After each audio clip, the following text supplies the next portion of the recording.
இந்த பதிவை கேட்டுக்கொண்டிருக்கும் நல்ல உள்ளங்களுக்கு உங்கள் சுவாமிநாதன் ஜோதிடரின் அன்பான வணக்கங்கள். இன்றைக்கு நம்ம யூடியூப் சேனல்ல பங்குனி உத்திரம் பற்றிய மெய்சிலிக்கவிருக்கும் அற்புதமான சிறப்புகளை இந்த பதிவின் மூலம் தெரிந்து கொள்ள போகின்ற மக்களே. அதற்கு முன்னாடி நம்ம யூடியூப் சேனல்ல யாரெல்லாம் சப்ஸ்கிரைப் பண்ணலையோ சப்ஸ்கிரைப் பண்ணுங்க, ஷேர் பண்ணுங்க, லைக் பண்ணுங்க. இப்ப பதிவுக்குள்ள போயிடலாம். ஒவ்வொரு மாதத்திலும் ஒவ்வொரு நட்சத்திரத்திற்கும் முக்கியத்துவம் கொடுத்து விழாக்கள் நடத்துவது வழக்கம். அதில் பங்குனி உத்திர நட்சத்திரத்திற்கு அதிக மகத்துவம் உண்டு.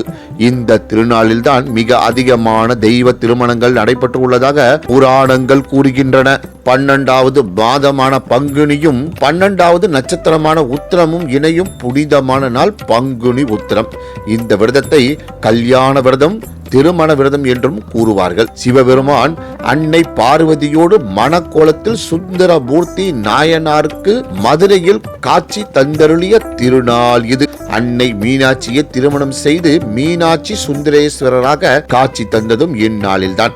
ஆண்டுதோறும் மதுரையில் இத்திருமண விழாவை பங்குனி உத்திரத்தன்று சிறப்பாக நடத்துவார்கள். சிவனின் தவத்தை கலைத்ததால் இறைவனின் நெற்றிக் கண்ணால் மன்மதன் எரிக்கப்பட்டான்.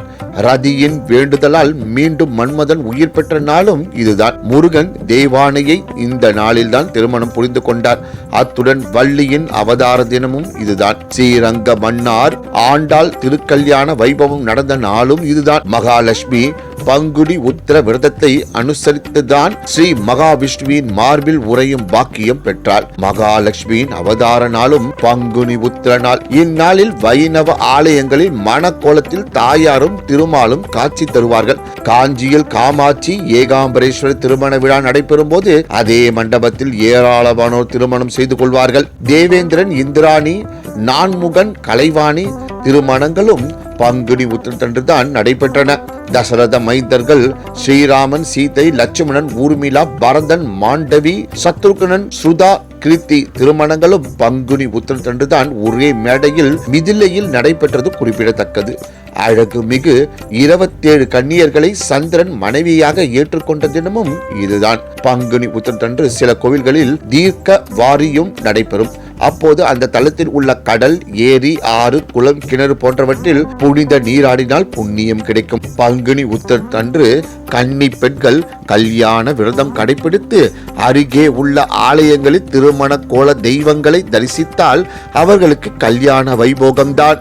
அதுபோல திருமழை பாடியில் நந்தி கல்யாணம் கண்டால் முந்தி கல்யாணம் தான். பங்குனி மாதத்தில் ஏற்றிய தீபத்தில் சிவனும் பார்வதியும் ஐக்கிய சொரூபமாக காட்சி தருகின்றனர். அதனால் அன்று திருவிளக்கு பூஜை செய்து பாவங்களை விலக்கி பகை அகற்றி புண்ணியம் பெறலாம். காரைக்கால் அவ்வையார் முக்தி அடைந்த தினமும் பங்குனி உத்திரம் தான். அன்று தண்ணீர் பந்தல் வைத்து நீர்மோர் தானம் செய்வது மிகவும் புண்ணியம். 48 ஆண்டுகள் பங்குனி உத்திர விரதம் இருப்பவர்களின் மறுபிறவி தெய்வ பிறவியாக அமையும். சிவ பார்வதி திருமண கோலங்களில் ஏதேனும் ஒன்றை தரிசித்தாலும் ஆலயங்களில் திருமண வைபவம் நடைபெறும் போது அதில் கலந்து கொண்டாலும் மங்களகரமான மனவாழ்வு பெற்று மகிழ்வுடன் வாழலாம். கன்னி பெண்கள் விரதம் இருந்து இப்படி தரிசித்தால் விரைவில் திருமணம் கூடுவதோடு நல்ல கணவன் கிடைத்து இனிமையான வாழ்வு அமையும். பங்குனி உத்திர விரதம் மேற்கொண்டு அருகே உள்ள கோவில்களுக்கு சென்று வழிபட்டால் சகல பாவங்களும் தொலையும். இந்த விரதத்தை கடைபிடித்துதான் தேவர்களின் தலைவரான இந்திரன் தனது மனைவியான